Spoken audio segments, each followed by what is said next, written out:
손님? 아니네.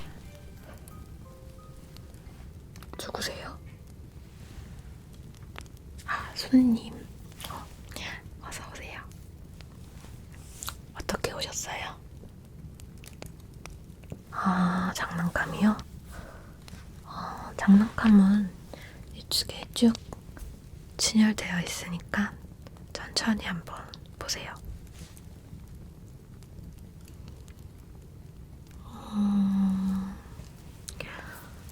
손님이 사용하실 건가요? 선물하실 거? 선물... 혹시 그러면 선물 받으시는 분의 취향 같은 걸 좀 알고 계신가요? 그런 건 모르고 그럼 어쩔 수 없이 제가 몇 가지 소개를 좀 해드릴게요. 귀찮긴 하지만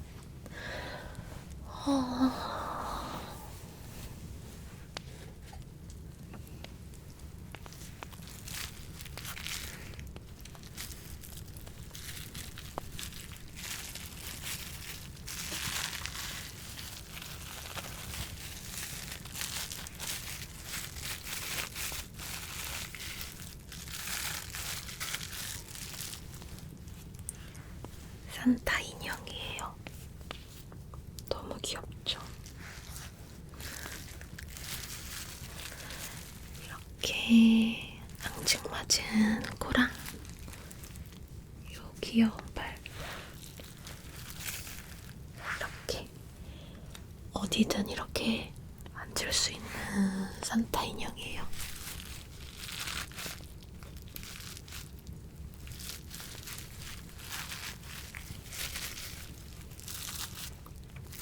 소리도 되게 좋아요. 뭐랄까? 그냥 이렇게 가만히 주물럭주물럭 하기만 해도 되게 힐링이 된달까?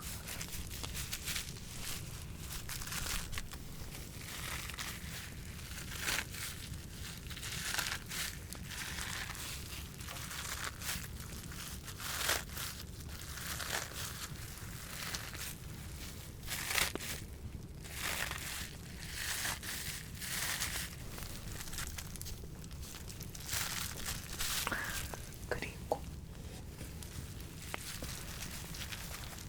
이렇게 생긴 아이도 있어요.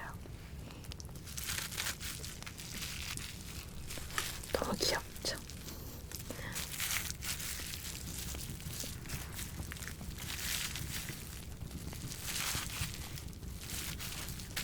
얘네 둘 다 이렇게 앉을 수 있어요.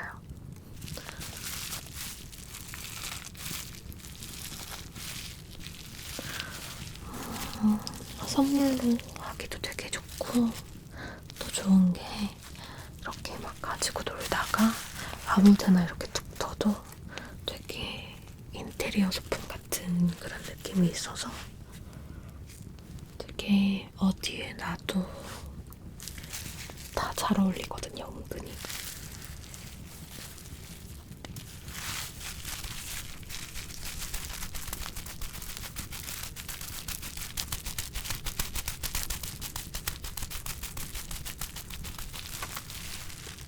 일단 무엇보다 너무 귀여워.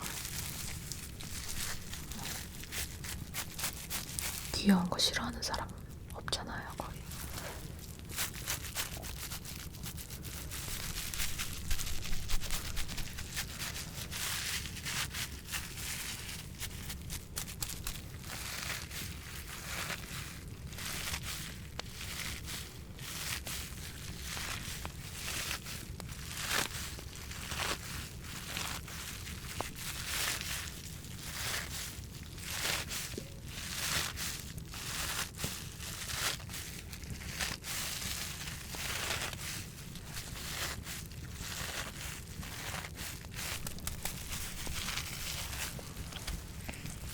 요 산타는 이렇게 양갈래 머리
그리고 이거는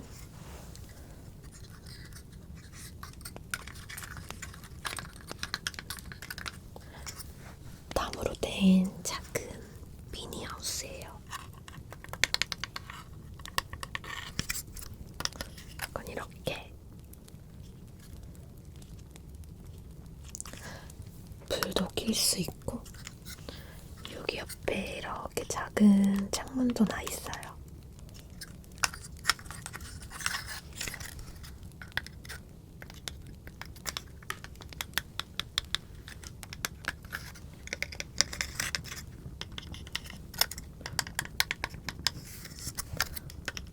사이즈도 되게 작고 앙증 같죠?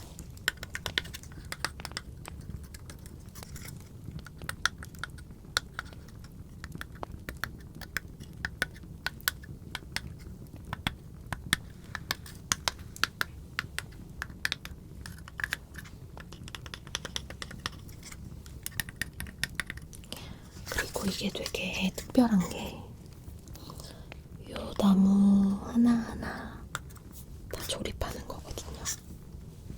그래서 이거를 구입하시게 되면 그냥 이렇게 나무 토막만 드리면 손님께서 직접 조립을 하시면 돼요. 더 재밌겠죠?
그러면 조금 더 고가의 제품을 보여드릴게요.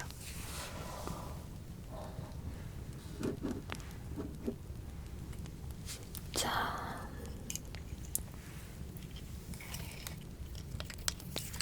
오죽하기 인형이에요.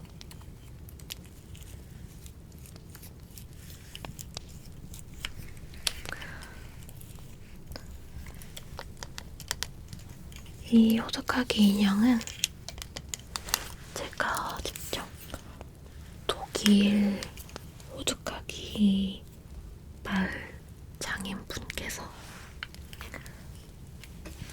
손수 만드신 걸 제가 공수해왔어요. 직접 독일까지 가서.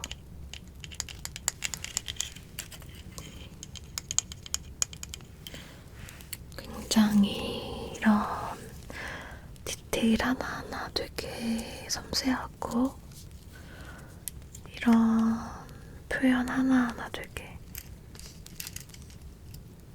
너무 멋있죠?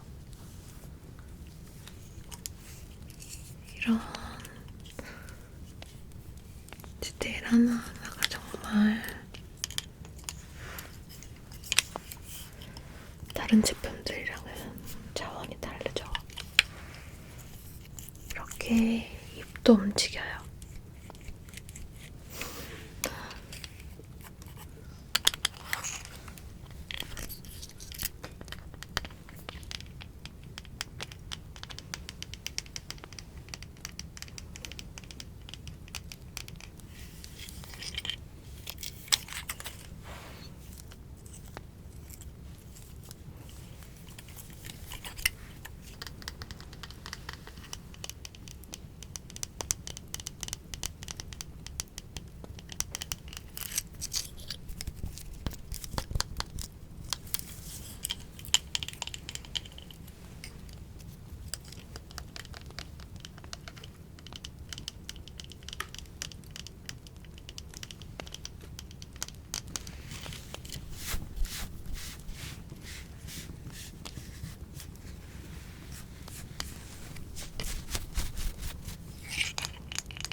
총을 들고 있고요.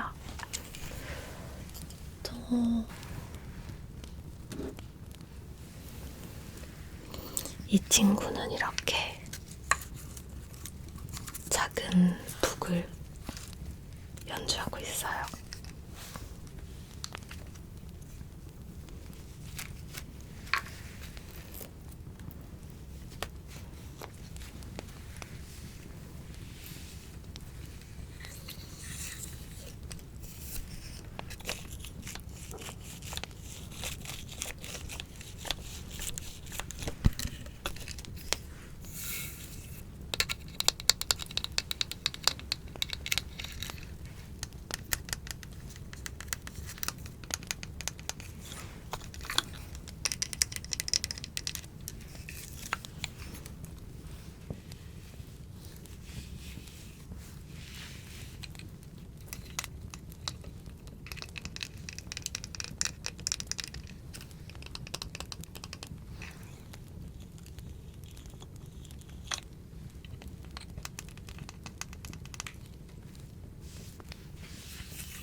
이것보다 더 작은 사이즈들도 있거든요.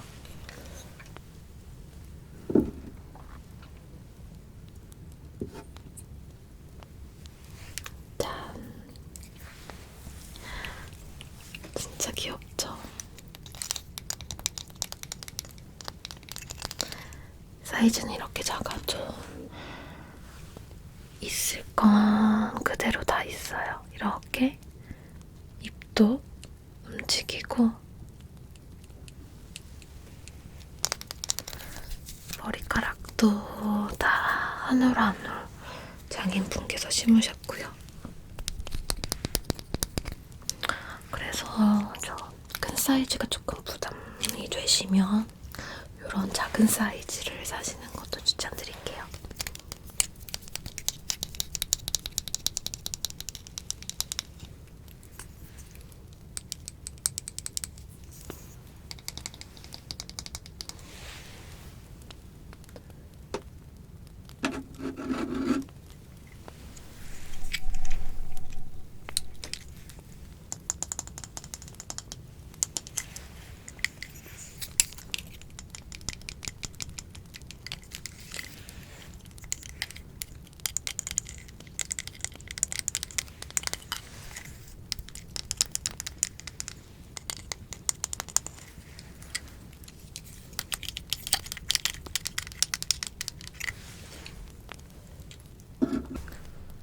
어떻게 마음에 드는 건 좀 있으세요?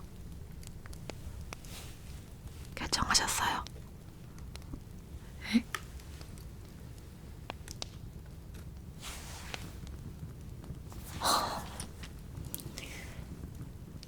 신비한 장난감이요? 누구한테 들으셨어요?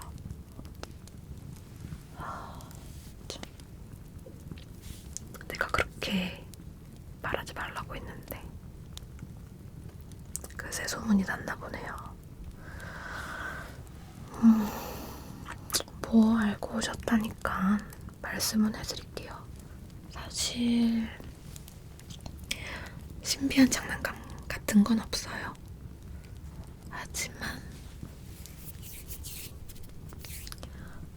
제 손을 거치게 되면 신비한 능력이 생겨날 수도 있죠.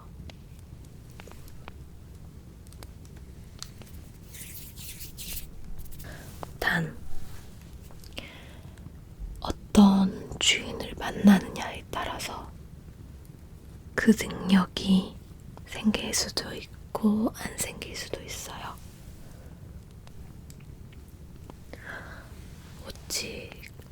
순수한 마음을 가진 주인만이 그 능력을 볼 수 있는 거죠.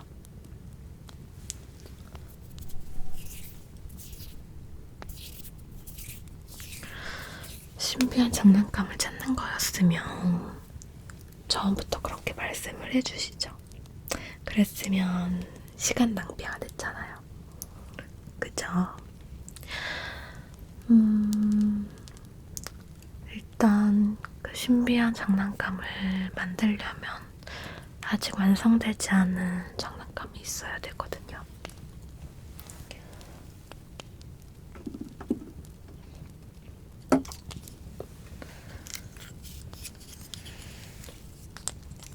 마침 아직 색칠하지 않은 오두카기 인형이 있네요.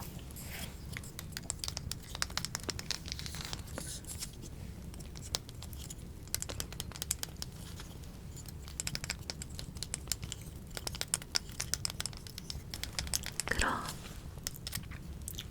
여기에 신비한 힘을 한번 넣어볼까요?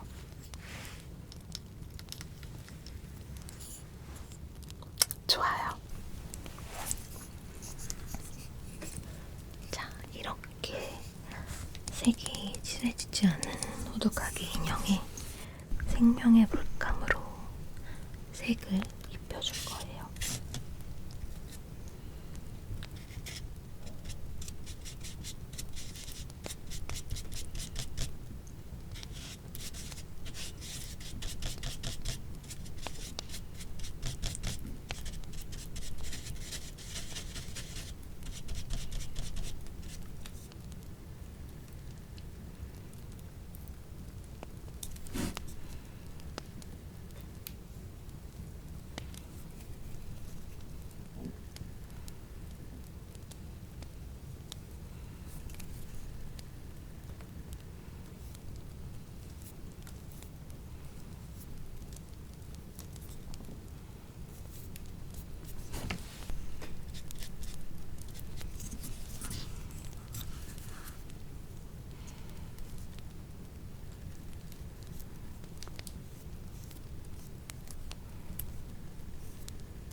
호두까기 인형에 대한 재밌는 이야기 하나 해드릴까요? 옛날에 독일 작은 마을에 말이라는 한 소녀가 있었어요. 크리스마스가 되자 마리는 드로셀 마이어 아저씨에게 호두까기 인형을 선물로 받았어요. 하지만 마리의 오빠 프리츠가 호두까기 인형의 입에 여러 개의 호두를 넣어서 이를 부러뜨리고 말았죠. 마음이 착한 마리는 다친 인형을 정성껏 돌봐주고 다른 인형들과 친해질 수 있도록 함께 놀아줬어요. 그날 저녁 마리는 잠에 들었고 모두가 잠든 시간 땡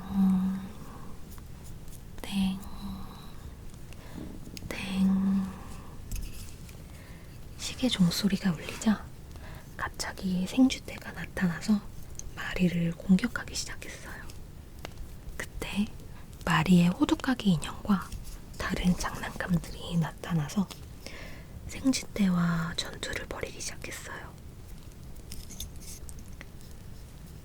다음날 이건 꿈이 아니라고 생각한 마리는 드로셀 마이어 아저씨에게 어젯밤 이야기를 했어요.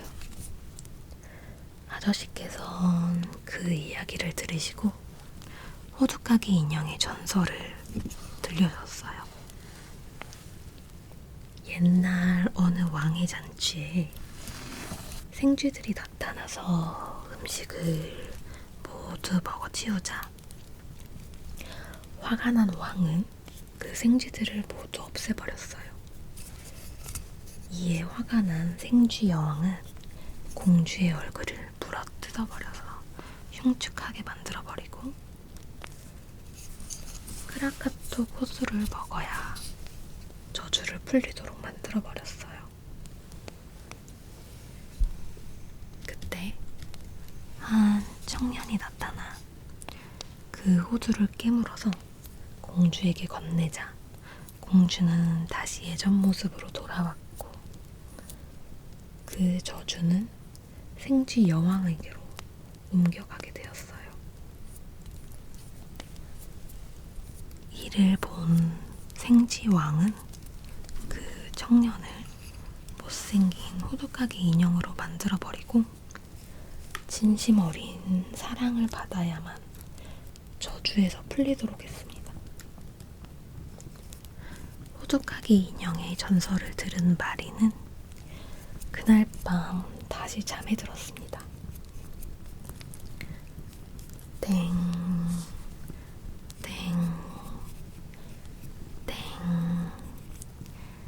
시계의 종소리가 울리자 머리 7 달린 생쥐왕과 생쥐떼들이 나타나 마리를 공격하기 시작했어요.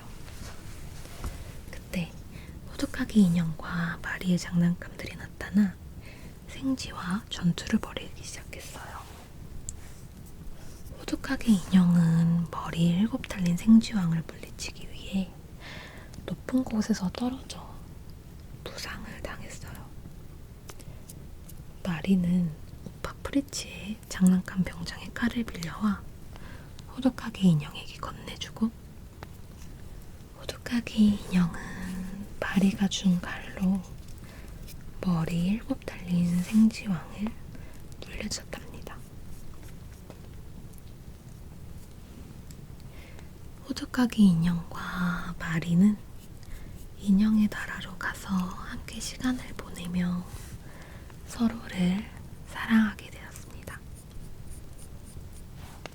그때 마리는 잠에서 깨어나고 정신을 차려보니 인형의 나라가 아닌 그녀의 방이었습니다.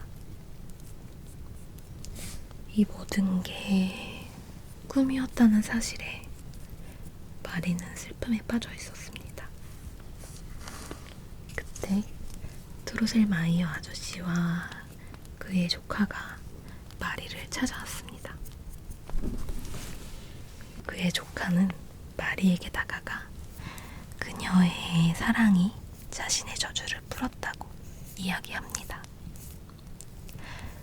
그가 바로 못생긴 호두까기 인형의 모습으로 있었던 인형 나라의 왕자였던 것이었습니다. 인형 나라의 왕자는 마리에게 청혼을 했고 마리는 그 청혼을 받아들여 두 사람은 오래오래 행복하게 사랑하며